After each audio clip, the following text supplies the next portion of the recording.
Hello, friends and viewers. Today we have Dharamvira Gandhi. He is a doctor and activist, as we all know that. He is contesting from Patiala with the INC's ticket. Let's have words with them. Sir, thank you for giving us this 5 minutes opportunity to have an interview with you. What is the Punjab situation? How is the alliance working between the AAP and Congress? In Punjab, AAP and Congress are working differently. They are opposing each other. On national issues, they have one viewpoint. Some Congress has very vehement viewpoint on all the national issues, where AAP is contesting basically on the local lines or with its electoral promises.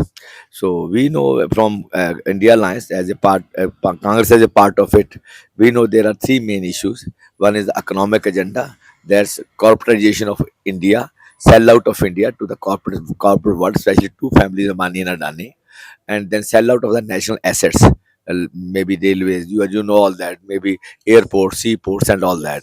And secondly is the um, polarization of on basis of communalism. I mean, isolating the Muslims, not giving them any political rights, and having hate propaganda against Muslim community and Christian community, and especially on Go Hatya, a cow slaughter, and love jihad. So they have created an atmosphere of hatredness in entire country, more so in the Hindi belt, so-called cow belt. So thoroughly, we are fighting, we are propagating against um, the political dictatorship, political, I mean, dictatorship by the BJP party, and capturing of all the institutions meant for safeguarding the democracy, maybe CBI, maybe ED, maybe election commission, maybe media, maybe these were checkmates to see that democracy works. So they are decimating the independence of and the autonomy of these institutions by making them a pocket organization of Bharatiya Janata Party, and using or misusing them, all these institutions for the benefit of their own party BJP, or to propagate their ideology and to terrorize the opposition parties. There's so number one, economic agenda. Number two, social agenda, social milieu. They are spoiling social milieu of the country, spreading doing politics of hatredness. The third is political dictatorship, political tanashahi, what we call in Hindi. So these are three main points we are taking up. And finally, the threat to the Constitution of India. The Constitution gives us right to express, right to organize, right to vote, and right to reservation, everything.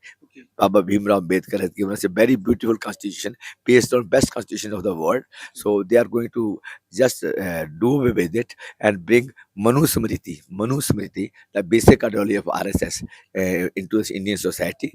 We are highly opposed to it as a part of the Congress party, and we are opposing this tooth and nail and talking to people, educating people about the threats to democracy, secularism, and pluralism and ethos of the country. Secondly, we are telling people that India is a democratic country. It is called a union of states. It is not a unitary country. So BJP is trying to make it a unitary India. So they are going to decimate all the diversities, maybe linguistic, maybe regional, maybe cultural, maybe ethnic, maybe racial of northeast. They are going to decimate all the subnationalities, or caste, religion based, language based, racial based, the diversities of India, which makes India India. That's the idea of India.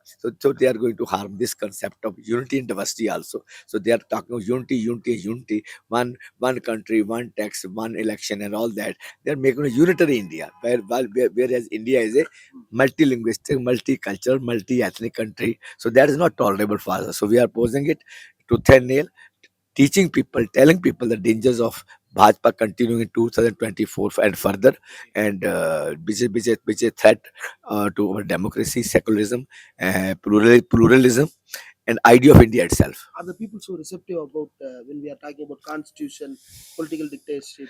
These are very big words. Are the people connecting with the terms. Yeah, they do connect, especially the opinion maker class, which is usually a middle class who understands politics, who sees the threat, who can see through the threats to democracy. They understand it very well, and we are focusing on that. That through them, the message will go to the common man, or the lower middle class. Okay. From our sources, we hear that you are going to win with the 50 to 60,000 votes margin. How do you predict that? How That's do you see that you the? can't say. Election is election. It is a war. You don't know which time, but problems come and what issue rises. So I will keep my finger crossed till I finally win the battle. That's so humble. Yeah. Thank you for the time and thank you for this opportunity, Thank sir. you. Thank you Thank very you. much. Thank you.